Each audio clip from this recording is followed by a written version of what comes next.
What did I tell you? February was chock full of fantastic titles and even a Game of the Year contender, so let's begin with Menherarium, a horror-themed deck-building roguelite, where survival depends on beating a dangerously obsessed girl in a series of twisted gambling duels. Play a deadly version of Chinchiro, a dice-rolling game where you literally bet your own blood, rolling for outcomes while trying to hit target scores and to avoid losing too much health in the process. Cheat items, dice modifications, and clever upgrades gives you ways to bend the odds, being an interesting take on the Bellatrix-style roguelite with a creepy, cute anime aesthetic. Skewer Squad is an active roguelite tower defense game where you have to protect your grill from invading pests. Select from a large variety of unique grill masters, each with special abilities and preferred tactics, then draft ingredients that act as towers, assembling skewers of food that fire, bounce, explode, or trigger chain reactions across the battlefield to stop incoming waves.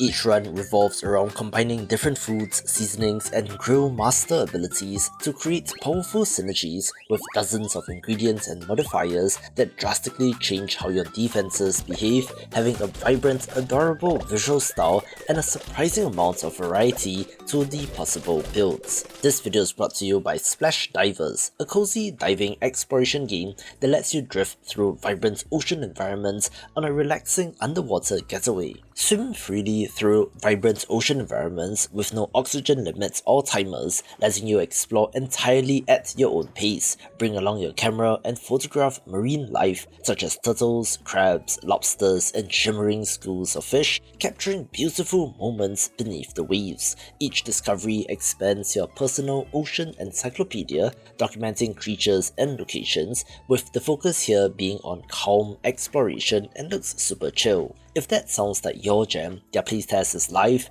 as of March 12, 2026, so be sure to check out their Steam page via the link in the description below. We also had the 1.0 release of Hordes of Hunger, basically a 3D melee-focused vampire survivors style title, being a roguelite arena slasher where you fight through overwhelming waves of monsters in a grim dark fantasy world. Each run drops you into large combat zones filled with undead and demonic enemies, forcing you to rely on dodges, heavy attacks, and special abilities to survive the constant pressure of the horde. Different weapon types, such as swords, hammers, and spears, change your combat rhythm, while leveling up during a run unlocks powerful skills that stack into devastating combinations. Missions within each area adds objectives like destroying targets or defeating bosses, but if you've played this style of game, you know what to expect, so pull out your circle strafing and kiting skills, but the 3D world and elevation in particular gives the environment and your strategy more texture. Here's a bit of a hidden gem in Her Tree's Puzzle Dream, a point-and-click puzzle game where you solve surreal dream puzzles by moving and combining objects within strange environments. Each puzzle scene functions like a small interactive diorama where pieces of paper, leaves, and everyday objects must be rearranged or merged to reveal hidden solutions, so while relatively simple in concept, it's quite satisfying and of interest to puzzle game fans. Monster Lab Simulator is a creature creation management sim where you run a mad scientist laboratory, synthesizing strange life forms and training them for battle, collect genetic essences, combine them into new formulas, and hatch experimental monsters, each with different traits and abilities that shape how they perform in combat. Manage the laboratory itself as well, moving materials between machines, incubating eggs, and experimenting with new combinations that unlock increasingly powerful creatures for your growing roster. Progression comes from expanding your lab, discovering new essences, and evolving monsters into stronger forms, with the experimentation and looking at the monster designs being a core part of the appeal. Log Riders is a cooperative physics platformer where two lumberjacks attempt the absurd challenge of rolling a giant log across dangerous terrain while trying not to fall off. Movement looks simple, but there's more to it than meets the eye, as you and your partner shift weight forward and backward to keep the log rolling while avoiding hazards. But the physics quickly turns every scenario into a chaotic coordination test that requires careful timing and teamwork. Obstacles force you to lean, jump, and adjust momentum together, since even small mistakes can send both characters tumbling off the log and back to the start. New hazards and trickier terrain are introduced as the game goes on, which demand better communication with your partner, creating the kind of hilarious trial and error moments that co-op rage games thrive on, which leads to plenty of laugh out loud moments and is fun with a friend. Developer Fabras has come a long way, with their latest entry, Demon Tides, being an excellent open-world 3D platformer where you explore a vast ocean archipelago as Beebs, hopping between islands in search of treasure, secrets, and the answers behind a looming threat. Movement is the star of the show, with a fluid toolkit of dashes, double jumps, spins, and boosts that can be chained together to cover huge distances, allowing you to create creative shortcuts of your own as you find the fastest way across the environment. The islands themselves are packed with collectibles, puzzles, and platforming challenges, with equipable talismans expanding your options even further by modifying your abilities and unlocking new traversal tricks, while cosmetics and other optional challenges adds more goals to chase while exploring the sea. Apparently, to 100% the game, it will require 20 plus hours, so a decent amount of content for a genre that is sorely missed. Jackal is a fast-paced top-down shooter that might as well be the second coming of Hotline Miami, where you storm through neon-lit casino hotels as a one-man wrecking machine tearing apart the Las Vegas mob. Combat is immediate and lethal as you push through arenas filled with armed enemies, where quick reflexes, aggressive movement, and sharp aiming are the keys to survival. Every room is a playground for improvised destruction, since almost anything can be turned into a weapon, from firearms to environmental objects, with some amounts of procedural generation and remixing of layouts and enemy placement, so runs never feel predictable, simply being brutal, bloody fun. How about a roguelite deck builder but for the stock market? Insider trading is exactly that, when manipulating the stock market is the core strategic puzzle of every run. Build a deck of market-moving cards, then play them in sequence to influence how stock prices rise and fall, deciding when to invest, when to hold back, and when to crash the market, while positioning yourself appropriately to reap the rewards. Between market days, you draft new cards and perks, shaping a strategy that balances risk and reward, since pushing prices too high can make future trades impossible, while playing too cautiously leaves money on the table. Each trader character brings unique mechanics and starting cards that encourage different approaches, adding variety to every run, so whether you're a Wall Street Bets regular or a steady index investor, I think there might be something of interest here. Under the Island is a classic action-adventure RPG that blends exploration, puzzle-solving, and action combat in a colourful island world filled with secrets. You guide a young hero through towns, caves, and mysterious ruins, swinging your weapon against enemies while interacting with environmental puzzles that open up new paths forward. Exploration plays a central role as you search every corner of the island for tools, items, and upgrades that expand what you can do, gradually unlocking new routes and new areas as your abilities grow, being, of course, very classic 2D Zelda, which is not necessarily a bad thing, providing a charming, nostalgic adventure in a colourful, vibrant world. Developer Introversion Software is one of the oldest developers still standing, with their oldest title on Steam being Darwinia from 2005, where we are looking at the Last Starship here, a spaceship construction sandbox where you design and manage your own vessel, which just released out of early access. Construct your ship piece by piece, placing engines, reactors, weapons, and life support systems while balancing power, crew needs, and resource flow so everything runs smoothly. Once operational, take the ship out into a vibrant galaxy to complete missions that range from mining operations and cargo transport to hunting pirates or escorting civilian vessels. Every upgrade opens new possibilities, letting you refit your craft with better systems or redesign the interior entirely to improve efficiency. Earn credits, unlock better components, and eventually create and command more advanced ships as your ambitions grow, where this is pretty systems heavy as their games tend to be, so if you're looking for a good spaceship sim, this is worth a look. Omelet You Cook is a cooking roguelite where preparing breakfast becomes a fast-paced puzzle of ingredients, timing, and clever combinations. Ingredients arrive on a conveyor belt and must be stacked onto an omelette in the right order to satisfy increasingly picky customers and to reach score targets before the round ends. Each ingredient has its own scoring rules and interactions, so placement matters, encouraging you to experiment with different combinations that trigger powerful bonuses or unexpected penalties. Between rounds, you expand your pantry with new ingredients and helpers that alter how dishes behave, gradually shaping builds that can generate huge combo chains. Special conditions and restrictions appear as runs progress, forcing you to change your strategy on the fly while still assembling the perfect omelette. And while it looks kind of light-hearted and fun, there's an intensity to this game which provides a nice contrast and is a pretty good roguelite. One of the biggest releases of the month is Super Battle Golf, an arcade sports party game where traditional golf turns into an all-out multiplayer brawl. Up to 8 competitors race towards the hole at the same time, swinging their clubs while grabbing ridiculous power-ups that let them sabotage everyone else on the course. Weapons, traps, and vehicles add mayhem to every match, from planting mines on the fairway to blasting rivals with rocket launchers or orbital lasers. Precision shots still matter, but positioning, quick reactions, and creative use of items often decide who reaches the hole first. There are cosmetic customization items to unlock, allowing you to customize both your golfer and equipment, making your character truly yours with a whimsical, fun vibe that is a little bit Peak-like in places, but with more of a classic party game feel. We also had the 1.0 release of HumanitZ, an isometric open-world survival sandbox set in a zombie apocalypse in which you have to scavenge, craft, and make critical decisions every day. Explore a large map filled with abandoned buildings, houses, containers, roadblocks, and even wilderness areas, searching buildings for supplies while avoiding or fighting the infected that roam the world.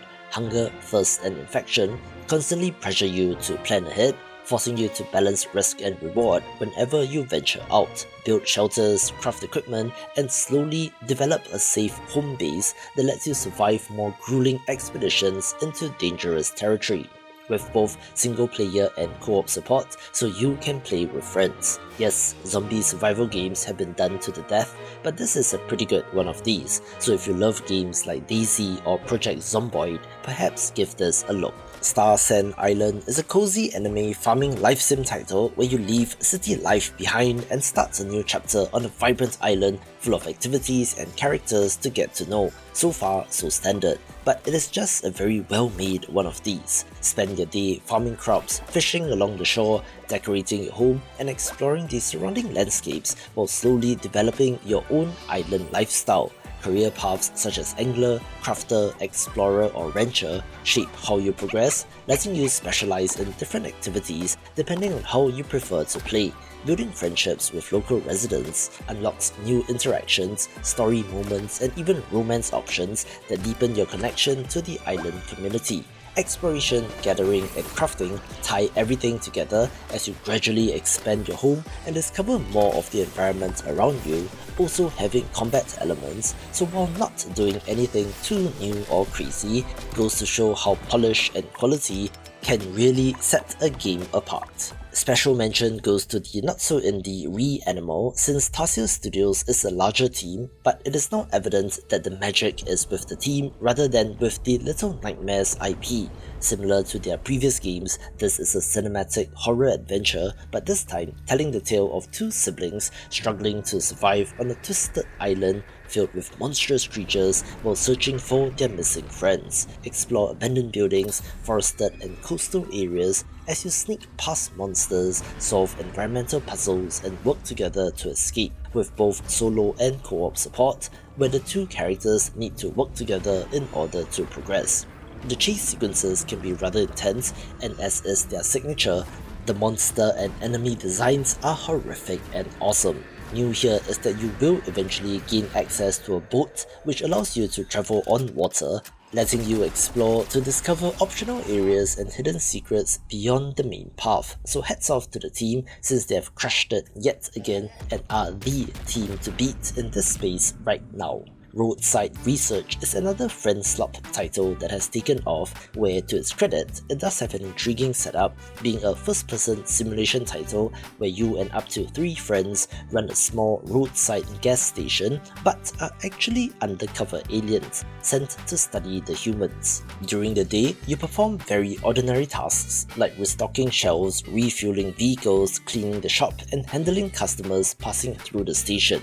At the same time, the real mission is gathering data on humans by scanning people, analyzing trash, and quietly observing behavior without raising suspicion. If you act too strangely, the suspicion meter rises, and men in black types may arrive to expose you. Money earned from running the business funds upgrades that improve both the station and your hidden alien technology, creating a dual progression system where you balance customer service with covert research, being absurd and wacky, and is very indie games. Another hidden gem which I adore is CiniCross, a dark fantasy roguelite nonogram title, and yes, you can go back 5 seconds and play that back again. Being a dungeon crawler puzzle game where every solved grid deals damage to enemies and moves you deeper into a cursed labyrinth. Of all the puzzle games, from crosswords to Sudoku or even Wordle, my favourite has to be Picross or Monograms, so of course I'm partial to this, and as you descend further, puzzles become larger and more complex, while a ticking timer increases the pressure. Artifacts, consumables, and character classes adds depth by modifying puzzle rules or providing helpful abilities with an art direction and UI that really does not scream puzzle game, and it is this exact contrast which I love. YAPYAP went mega viral during the Steam Next Festival when its demo was available, translating into sales, and is one of the best-selling games of the year. This is another co-op horror title, but where you play as mischievous wizard minions sent to sabotage a rival Archmage's tower. Each mission tasks your group with reaching a destruction quota by smashing objects, causing mayhem, and escaping before the monsters guarding the tower catch you. You have to cast spells, but have to do so by shouting incantations into your microphone to activate magic, pushing, launching, cloning, or transforming objects and enemies in unpredictable ways, where of course, pronouncing wrongly, especially in the middle of running away from monsters, often leads to hilarious consequences. Towers are procedurally generated, so you never quite know what to expect, and as a signature of this genre is simply a hoot with friends. Horripilant is a grim incremental dungeon crawler where you descend through a cursed underworld while gradually transforming from a lost knight into something far more powerful. Fight monsters, mine resources, and solve cryptic puzzles as you venture deeper into the dungeon's many floors, where combat largely resolves automatically once encounters begin, but preparation matters since equipment upgrades, collected materials, and your decisions determine how well your character survives the depths. Between fights, you upgrade gear, gather resources, and unlock new abilities, with eerie storytelling and strange encounters keeping you curious about the world, with the addition of idle mechanics into a dungeon crawler, resulting in quite the awesome mix. Plus, it does have a vivid art style that makes it stand out. The hard work has paid off for developer Vermila Studios, since I remember seeing Crystal Theatre of Idols quite a number of years ago, with this first-person survival horror shooter doing quite well, I think, in terms of sales. This is set in a twisted alternate version of Spain, where religion and folklore shape the world. You step into the role of Gabriel, a soldier sent on a divine mission across the cursed island of Tormentosa, confronting horrific animated idols and monstrous enemies to uncover the island's dark secrets. The main gimmick revolves around using your own blood as ammunition, meaning that every shot literally drains health, creating a tense risk-reward system where survival and offense are tied together. Enemy encounters and boss fights thus demand careful management of health and resources, reinforcing the survival horror-like rhythm to the game, where between this and Blasphemous, there's definitely something interesting in the water in Spain for them to be able to produce games like this. Creature Kitchen is a creepy, cozy cooking simulation where preparing snacks for strange woodland visitors is the core part of the game. Chop, mix, and cook ingredients to craft more than 40 recipes, experimenting with combinations to satisfy the unique tastes of each creature that appears at your cabin. Some animals happily grab food straight from your hands, while others require patience and the right dish before they warm up to you.